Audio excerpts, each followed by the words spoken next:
Hello and welcome to the East Hickman Fire Department. I'm Lieutenant Kevin Baxter. With the holiday season approaching, so comes an increased risk and possibility of fire within your home. In today's video, I would like to review the different classifications of fire extinguishers, as well as give you a few tips and tricks on how you can remember which one is appropriate for your situation. Additionally, a couple of other tips and tricks to help you just in case you had a situation at home. So stick with us.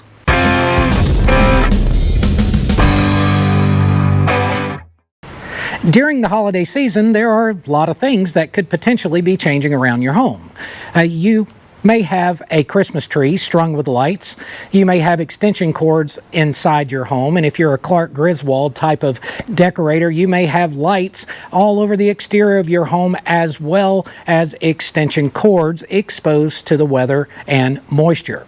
You also may be preparing dinner for large groups of people, and here in the South, of course, those dinners typically include many things that are fried.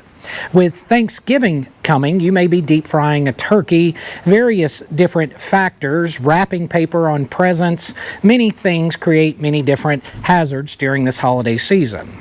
That leads me to fire extinguishers. There are multiple different classifications of fire extinguishers, and I want to give you a bit of a trick on how you can remember the type of fire extinguisher you should have, as well tell you about one that is not so commonly utilized inside the home. That's a good idea to have. Stay tuned to the end of the video and I'll tell you what that is and why. Let's start with a Class A fire extinguisher. A Class A fire extinguisher, think in terms of the word ash. That would help you remember. A Class A extinguisher is for combustible materials that would typically produce an ash when they are burned, things like wood and paper. You certainly would not use a Class A fire extinguisher in a grease fire. So remember, A for ash, that is only for combustible materials like wood and paper. Next would be a Class B. Think of the word boil. Flammable liquids that would boil, things like cooking oils, grease, gasoline, oil. B would be only utilized for those type of materials. Now, can you also use that to extinguish a Class A fire? You can, but Class B, if your fire extinguisher specifically says only Class B, then it would be suitable for cooking oils and things like that. Now, let's think of a Class C extinguisher. Think of the word current. Class C fire extinguishers are specifically designed for anything that carries current.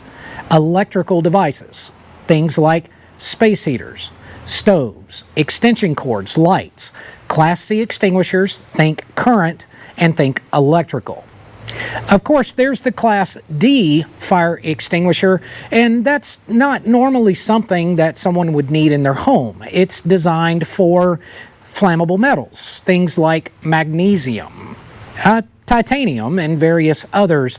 If you have magnesium burning, believe it or not, metal will burn, and you spray water on it or utilize a Class A extinguisher, it will actually explode. So D for disaster. And it's, again, very uncommon that someone would require a Class D extinguisher in their home. They're more common in industrial applications.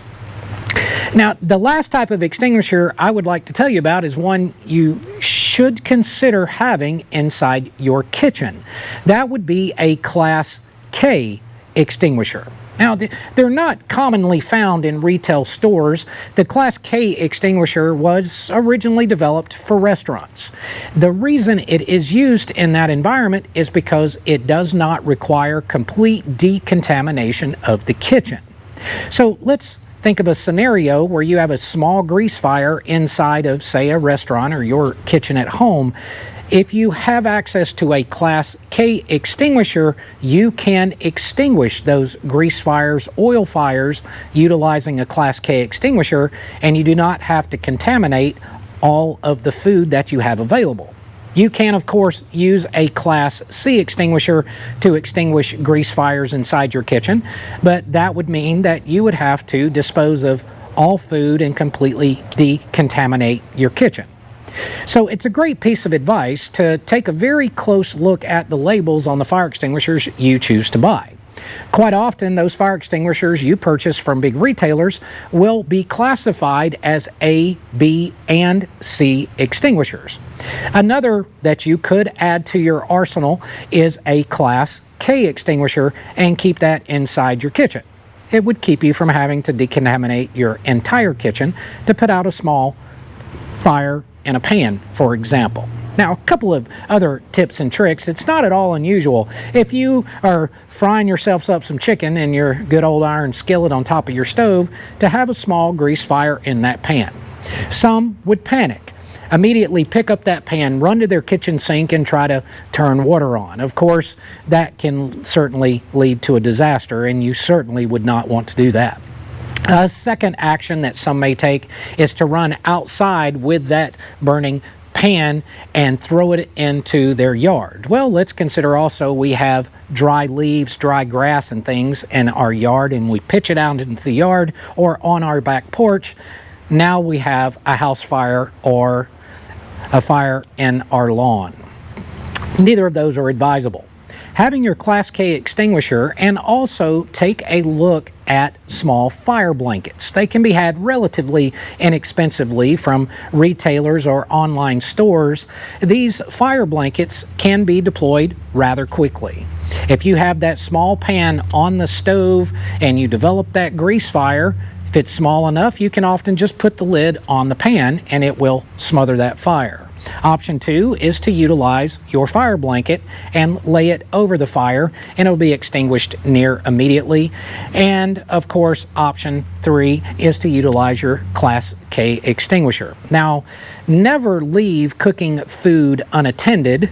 If you do have a live Christmas tree, always make sure you keep enough water in it to help slow the process of it drying out.